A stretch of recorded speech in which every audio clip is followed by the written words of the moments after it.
England ವಿರುದ್ಧ ಮೊದಲ test ಪಂದ್ಯಕ್ಕೆ ಭಾರತ ಪ್ಲೇಯಿಂಗ್ 11 ಹೇಗಿದೆ? ಎರಡು ದೊಡ್ಡ ಬದಲಾವಣೆ ಮಾಡಿದ್ದ ಭಾರತ ತಂಡಕ್ಕೆ ಕ್ಯಾಪ್ಟನ್ ಗಿಲ್ಲು, KL ರಾಹುಲ್ ಅವರು ವೈಸ್ ಕ್ಯಾಪ್ಟನ್ ಆಗಿರ್ತಾರೆ. IPL 2025 ಆದ ನಂತರ ಭಾರತ ತಂಡ ಇಂಗ್ಲೆಂಡ್ ವಿರುದ್ಧ ಟೆಸ್ಟ್ ಸರಣಿನ ಆಡೋದಕ್ಕೆ ರೆಡಿಯಾಗಿದೆ. ನಮ್ಮ ಭಾರತ ತಂಡ ಆವಾಗಲೇ ಇಂಗ್ಲೆಂಡ್ಗೆ ಹೋಗಿ ಪ್ರಾಕ್ಟೀಸ್ನು ಕೂಡ ಸ್ಟಾರ್ಟ್ ಮಾಡಿದ್ದಾರೆ. IPL 2025ನಲ್ಲಿ ಯಾರೆಲ್ಲ ಚೆನ್ನಾಗಿ ಆಡಿದ್ರು ಅವ್ರಿಗೂ ಕೂಡ ಅವಕಾಶ ಕೊಟ್ಟಿದ್ದಾರೆ. ಇದು ಭಾರತ ತಂಡದ ಪ್ಲೇಯಿಂಗ್ 11 ಆಗಿರುತ್ತೆ.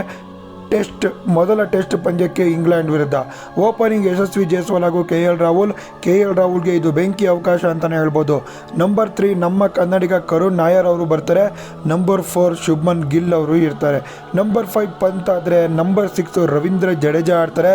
7 ಲಾರ್ಡ್ ಶಾರ್ದುಲ್ ಠಾಕೂರ್ ಆಲ್ರೌಂಡರು. ಕುಲ್ದೀಪ್ ಯಾದವ್ ಬೇಕಾ ಅಂತ ಕೇಳಿದ್ರೆ ನನ್ನ ಪ್ರಕಾರ ಬೇಡ. 4 ಜನ ಫಾಸ್ಟ್ ಬಾಲರ್ಸ್ನ ಇಟ್ಕೊಂಡು ನಾವು ಹೋಗಬಹುದು. ಕುಲ್ದೀಪ್ ಯಾದವ್ ಬೇಡ, ಬಿಟ್ಟಾಕಿ. ಬೂಮ್ರಾ ಇರ್ತಾರೆ, ಮೊಹಮ್ಮದ್ ಸಿರಾಜ್ ಇರ್ತಾರೆ, ಪ್ರಸಿದ್ಧ ಕೃಷ್ಣ ಇರ್ತಾರೆ, ಅಕ್ಷದೀಪ್ ಸಿಂಗ್ನು ಕೂಡ ನಾವು ಕರ್ಕೊಂಡು ಹೋಗ್ಬೋದು. ಇಲ್ಲ ಕುಲ್ದೀಪ್ ಯಾದವ್ ಜಾಗದಲ್ಲಿ ಮತ್ತೊಬ್ಬ ಪ್ಲೇಯರ್ ಆಡಿಸ್ತೀನಿ ಅಂದರೆ ಸಾಯಿ ಸುದರ್ಶನ್ನ ಆಡಿಸ್ಕೊಬೋದು ಗುರು. ಇದು ಟೀಮ್ ಇಂಡಿಯಾದ ಪ್ಲೇಯಿಂಗ್ 11 ಆಗಿರುತ್ತೆ. Probable playing 11 according to pitch ಅಂತಲೇ ಹೇಳ್ಬೋದು. ಫಸ್ಟ್ ಟೆಸ್ಟ್ ಮ್ಯಾಚ್ಗೆ ನೋಡಿಕೊಂಡು ಹೇಳೋದಾದರೆ ಕುಲ್ದೀಪ್ ಯಾದವ್ ಬೇಡ. ಹೋಗ್ತಾ ಟೆಸ್ಟ್ ಮ್ಯಾಚ್ಗೆ ಕುಲ್ದೀಪ್ ಯಾದವ್ ಬೇಕು. ಕುಲ್ದೀಪ್ ಯಾದವ್ ಜಾಗದಲ್ಲಿ ಸಾಯಿ ಸುದರ್ಶನ್ ಅವರು ಮೇಲ್ಗಡೆ ಬರ್ತಾರೆ. RCB ತಂಡ IPLನಲ್ಲಿ ಗೆದ್ದಿದ್ದಾದರೆ RCB ತಂಡದ ಪ್ಲೇಯರ್ಸು ಶಾಕಿಂಗ್, ಯಾರೂ ಕೂಡ ಆಡ್ತಾ ಇಲ್ಲ ಗುರು. ಸಖತ್ ಬೇಜಾರಾಗ್ತಿದೆ, ನೋಡೋದಕ್ಕೆ ಬೇಜಾರು. ಯಾಕಪ್ಪ ಅಂದರೆ ಕಿಂಗ್ ವಿರಾಟ್ ಕೊಹ್ಲಿ ಇರಬೇಕಾಗಿತ್ತು. ಕಿಂಗ್ ವಿರಾಟ್ ಕೊಹ್ಲಿ ಆಗಿನ ರೋಹಿತ್ ಶರ್ಮಾ ಟೆಸ್ಟ್ಗೆ ವಿದಾಯ ಕೊಟ್ಟಿರೋದ್ರಿಂದ ಅವರಿಬ್ಬರೂ ಕೂಡ ಇಲ್ಲ, ಬೇಜಾರಾಗುತ್ತೆ.